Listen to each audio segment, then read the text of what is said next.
What if you're not broken? What if nothing is wrong with your brain? What if what you're calling depression is actually your soul pulling away from a life that no longer belongs to you? There is a quiet misunderstanding about depression. It treats it as a defect, a malfunction, a chemical error. But according to Carl Jung, the psyche does not break randomly. It withdraws when it is unheard. Most people who feel depressed are not overwhelmed by pain. They are overwhelmed by absence. Absence of meaning, absence of inner connection, absence of a felt relationship with their own life. You wake up, you function, you do what is required, and yet something essential is missing. Not motivation, not discipline, vitality. Jung called this the withdrawal of libido, not sexual energy, life energy. When the psyche no longer sees a reason to invest itself in your current life, it pulls back. And when energy withdraws, everything feels heavy. You don't feel sad in a dramatic way. You feel flat, muted, disconnected. You can still laugh. You can still work. But nothing reaches you fully. This is not weakness. This is the psyche conserving itself. Because pouring energy into a life that contradicts your inner nature is dangerous. So the psyche does the only thing it can. It shuts down. Modern culture treats this shutdown as an enemy, something to eliminate, something to override. But Jung approached it differently. He asked, what is the psyche refusing to participate in? That question changes everything. Because depression, in this sense, is not an illness. It is a protest, a quiet one, a dignified one. The soul saying, I cannot live like this anymore. Most people miss this message because they are taught to pathologize it, to silence it, to push through. But pushing through disconnection only deepens it because the psyche is relational. It requires dialogue. And when you ignore its signals, it escalates. Loss of interest, loss of appetite for life, loss of imagination. Not because you are incapable, but because you are misaligned. Jung believed that meaning is the antidote to despair. Not pleasure, not success, meaning. And meaning cannot be imposed externally. It must emerge from the relationship between your inner nature and your outer life. When that relationship breaks, the psyche withdraws investment. And that withdrawal feels like depression. But look closer. Your mind still works. Your intelligence is intact. Your sensitivity may even be heightened. What's missing is connection. Connection to your instincts. Connection to your values. Connection to what feels alive. Many people become disconnected without realizing it. They adapt. They adjust. They do what makes sense. They become functional. And over time, they lose touch with what actually matters to them. Not because they chose wrongly, but because they chose unconsciously. Jung warned about this. He said that the greatest danger is living a life that belongs to someone else. A life shaped by expectations, by roles, by survival strategies that once protected you, but now imprison you. Depression often appears when those strategies expire, when what once worked no longer fits. And instead of asking, who am I now? People ask, what is wrong with me? That question turns the psyche into an enemy, when in truth, it is trying to guide you. The numbness you feel is not emptiness. It is distance. Distance between who you are and how you are living. And the longer that distance exists, the more the psyche withdraws, not out of spite, out of preservation. Because continuing to invest energy into a false life would mean losing yourself completely. So the psyche pauses you, slows you down, drains the excess momentum, forces stillness. And stillness, when resisted, feels like depression, but when listened to, becomes orientation. Jung never saw suffering as meaningless. He saw it as symbolic, as information, as a message from the unconscious that consciousness has ignored. And disconnection is one of the clearest messages. You are no longer in dialogue with yourself. Your days are full, but you are absent from them. You perform life instead of inhabiting it. And the psyche refuses to keep performing. So it pulls back. Energy retreats. Joy fades, and you are left with a question you can no longer avoid. Is this really my life? This is where the work begins, not by fixing yourself, but by reconnecting, by asking, what has been neglected? What has been silenced? What part of you was never invited into the life you built? Because until that reconnection happens, no amount of external change will restore vitality. The psyche does not want distraction. It wants relationship. And when relationship is restored, energy returns, not instantly, gradually, but authentically. This is why treating disconnection as pathology misses the point. You are not broken. You are cut off. And what can be cut off can be reconnected. That is the promise. And also the responsibility. Disconnection never happens suddenly. It happens quietly, through small compromises that seem reasonable at the time. You ignore an impulse because it's inconvenient. You silence a desire because it feels unrealistic. You stay in environments that drain you because they are familiar. None of this feels dramatic. It feels mature, responsible. But the psyche records everything. According to Carl Jung, the unconscious is not passive. It observes. It compensates. And when too much of you is excluded, it responds, not with anger, with withdrawal. This is why disconnection feels dull, rather than painful. The psyche is not attacking you. It is stepping back. Jung described this as the soul losing its voice, not because it has nothing to say, but because it is no longer being heard. Think about the word depressed. Pressed down, suppressed, held under. That pressure does not come from life itself. It comes from living against your inner grain. You feel it when your days are full, but meaningless, when achievements feel hollow, when rest doesn't restore you, because restoration requires resonance, and resonance only happens when your actions align with your nature. Modern culture encourages adaptation. Be flexible, be agreeable, be realistic.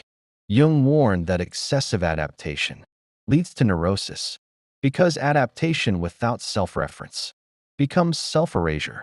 You learn how to survive, but you forget how to live, and the psyche notices the loss. It begins to reduce output, less enthusiasm, less curiosity, less imagination. You interpret this as failure, but it is actually intelligence. The psyche conserving energy until conditions change, until life becomes negotiable again. Disconnection often shows up as a loss of desire. You don't want much, not because you are content, but because wanting no longer feels safe. Desire once led to disappointment, or rejection, or sacrifice, so you learn to want less. And over time, you learn to feel less. This is not depression. This is self-protection. The psyche learned that being fully alive came with a cost, so it negotiated survival at the expense of vitality. Jung believed that symptoms are never arbitrary. They are symbolic solutions. Disconnection is the psyche's way of saying, I cannot participate like this. But because society rewards endurance, you override the message. You call it laziness. You call it weakness. You call it lack of discipline. And the more you judge it, the deeper it goes. Because the psyche does not respond to force. It responds to recognition. Disconnection also alters time. Days blur together. Weeks pass unnoticed. You are busy, but nothing feels memorable. This is a sign that consciousness is no longer engaged. You are present physically, absent psychologically, and absence over time creates despair. Not dramatic despair, quiet despair, the kind that whispers, is this all there is? Jung saw this question as sacred because it signals that the current structure of life has expired. What once fit no longer does. And instead of upgrading the structure, most people try to numb the signal. More distraction, more stimulation, more noise. But stimulation cannot replace meaning, and noise cannot replace connection. The psyche requires a sense of participation, of relevance, of inner consent. When that consent is missing, energy drains. You might still function well, even excel, but excellence without engagement feels empty. This is why high-achieving people often feel disconnected. They did everything right and still feel wrong because correctness is not alignment, and alignment cannot be outsourced. Jung believed that the self demands expression, not perfection, expression. And when expression is blocked, the psyche suffers, not because it is fragile, but because it is alive. Disconnection is not a dead state. It is a suspended one, waiting, watching, seeing if you will notice, if you will ask the right question. Not, how do I fix myself? But, what part of me has been excluded from my life?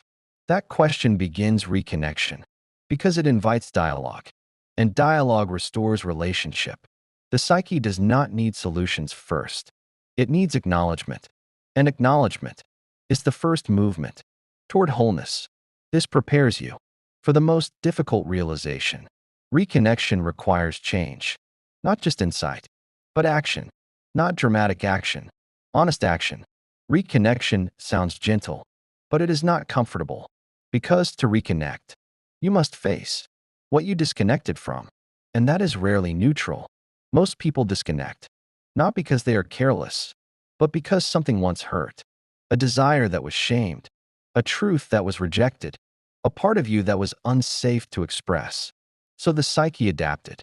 It learned silence. It learned compliance. It learned distance. And those adaptations worked. They helped you belong. They helped you survive. They helped you move forward. But survival strategies have expiration dates. And when life demands more than survival, the old strategies collapse. This collapse feels like depression. But what is collapsing is not you.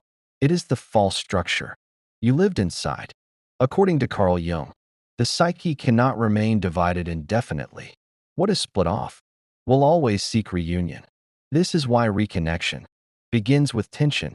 You feel conflicted, pulled in opposite directions. Part of you wants safety. Another part wants truth.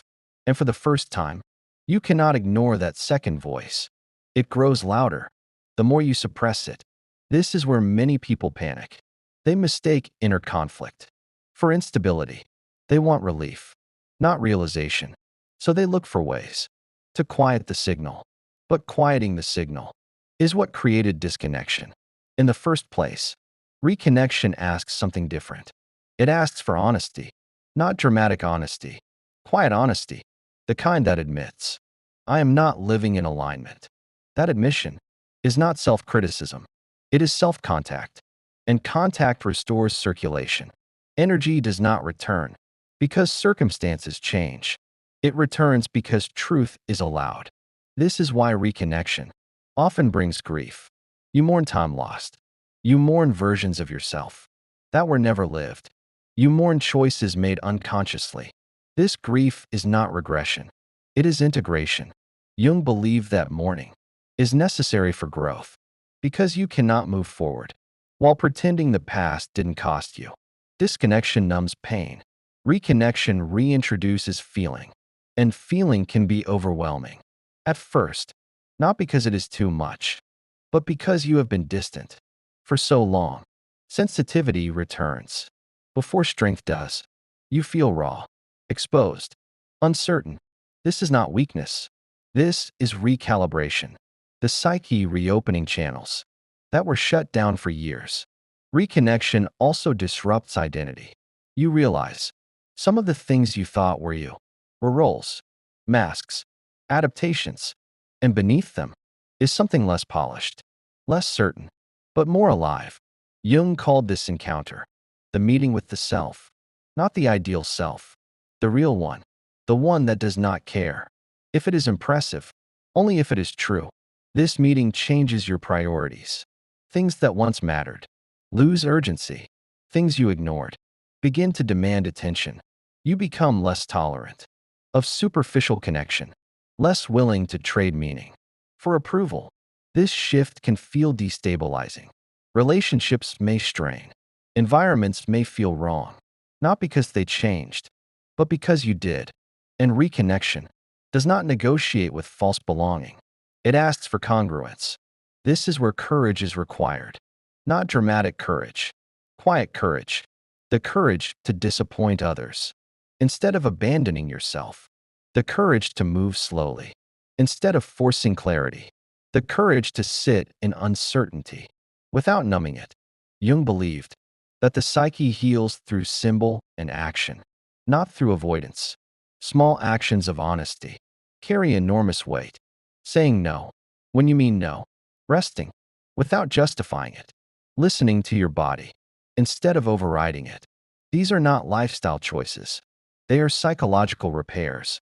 Each one tells the psyche, I am listening now. And when the psyche feels heard, it responds. Energy returns. In fragments, moments of interest, brief curiosity, fleeting motivation. Do not rush these. Do not demand intensity. Reconnection is not a breakthrough. It is a rebuilding. You are re-establishing trust with yourself, and trust takes time. The goal is not to feel happy. Jung never promised happiness. The goal is to feel real, present, participating. Because when you are present, suffering becomes meaningful, and meaningful suffering does not destroy you. It transforms you. Disconnection flattens life. Reconnection deepens it. Depth includes discomfort, but it also restores color. You start noticing again. Music feels different. Silence feels different. Your own thoughts feel less hostile. You are no longer fighting yourself. This is how depression lifts, without being cured, not by force, but by reunion, by bringing exiled parts back into relationship. This does not end the work. It begins it, because living connected in a disconnected world requires commitment, and that commitment is the final piece. It is a commitment to live in dialogue with your inner world, to let symptoms speak instead of silencing them, to let meaning unfold instead of forcing happiness. You are not depressed. You were disconnected, and what was disconnected can be restored, not by becoming someone new, but by returning to what was never allowed to fully live. That is the work, and that is the responsibility. And once you feel this difference, you will never mistake numbness for peace again. If this reached you, pause for a moment. According to Carl Jung, what touches you emotionally is never accidental.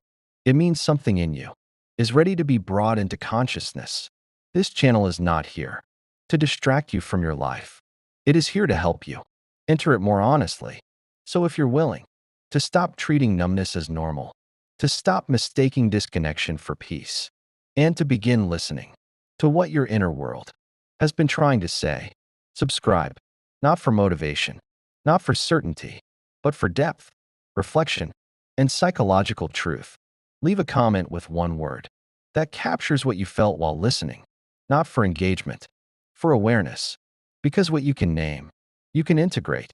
And if you know someone who feels empty inside a life that looks fine, share this with them. Sometimes the first step toward healing is realizing you're not alone in feeling this way. Stay, not to escape suffering, but to understand what it is asking of you. That is where meaning begins.